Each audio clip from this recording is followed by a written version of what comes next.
A few weeks ago, we looked into the 460 Weatherby Magnum, aka one of the very few cartridges that is actually approved by the International Whaling Commission to hunt whales with. However, the 460 was actually a necked-up version of another cartridge, and the cartridge that it came from was actually supposed to be Weatherby's main safari-grade cartridge. What's up, guys? Skippy Africanus here, and on today's Cartridge of the Week episode, we will be featuring the 378 Weatherby Magnum. And actually cool enough for this video, we not only have this one 378 Weatherby Magnum in my hand, but we also have this other 378 Magnum that I have spawned out of the ether. Now, this one, actually both of these are, pretty much the same when it comes to casings and all that. They look to be from the same manufacturer. However, they do, of course, feature different bullets, this one being a hollow point and this one being a simple round nose. Not an exposed lead round nose, but just a simple round nose. And both of these cartridges also feature the exact same head stamp, both of which simply reading 378 Weatherby Magnum. Not really a whole lot going on there, and I'm not entirely sure what specific brand these come from, as I got them in a loose bin of bullets at a gun show. Which, speaking of which, now that I think about it, that dude had like a ton of these. Like, he had two 50 cal ammo cans just filled to the brim with these.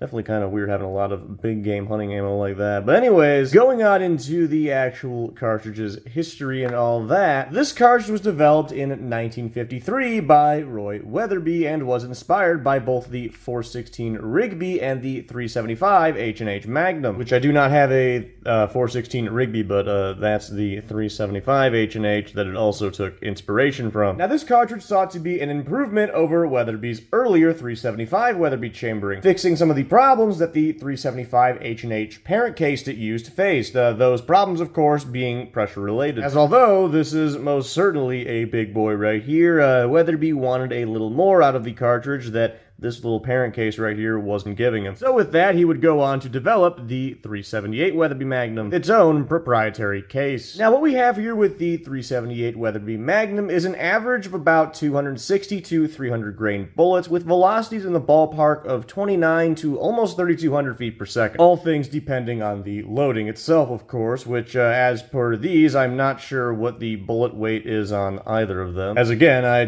got these out of a, loose bin, but the cartridge, of course, was more than capable of hunting elephant as well as plenty of other big game. Things like, hippopotamus or rhinoceros, stuff of that nature. However, the 378 Weatherby Magnum faced two little problems. The first one being many hunters were actually opposed to using smaller, more higher velocity cartridges as opposed to heavier grain bullet, slower moving projectiles, so already this cartridge faced a little bit of a bias against it. Now Roy would attempt to tackle this problem by personally killing an elephant with the 378 Magnum on public display. However, whether or not this changed public opinion of the cartridge would turn out not to matter, as many African countries were beginning to implement minimum .40 caliber restrictions, meaning that the 378 would not be allowed to be used against, the larger African game like elephants. Now, this wouldn't kill the cartridge necessarily, as it was still good to be used on plenty of other smaller animals, but it would lead to Roy developing the, as mentioned, 460 Weatherby Magnum, which uses the same 378 casing, but is just necked up to a 458 diameter bullet, which we will not be going too much into this cartridge, but if you do want to look into this one, which, as I mentioned, is actually one of the few cartridges that is actually approved by the International Whaling Commission to hunt whales. If you want more info on this, I do have a video, but we're going to set this off to the side for now. Anyways, going back into the 378, it wouldn't wind up dead, as it still could be used to hunt plenty of other larger game. Things like polar bear, brown bear, and in fact, the 378 casing itself would also become popular as a parent case for plenty of other rounds. My personal favorite being the 22 Irga Splitzen Loudon Boomer, the cartridge that splittens Irga and Boomer Loudon. Now, one thing I have not gone over yet is the casing itself for this cartridge, or more specifically, this raised piece of brass right here that is called a belt. Now, you may guess, or more likely have been told, that belts on belted rounds are there to better handle the higher pressures that,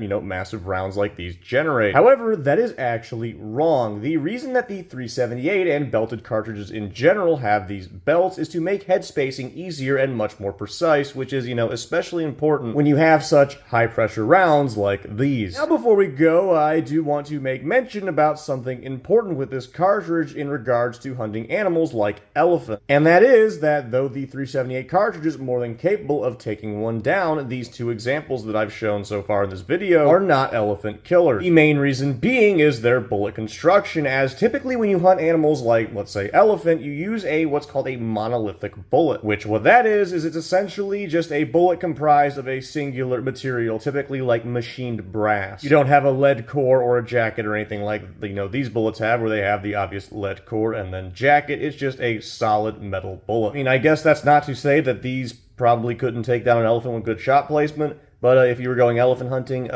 well, you probably would not be running these. You'd be running the more appropriate bullet. But anyways, I think that is going to do it for this week's Cartridge of the Week episode, featuring not just one, but two 378 Weatherby Magnums. I hope you all enjoyed the video as much as I personally enjoyed making it, and I will see y'all next time.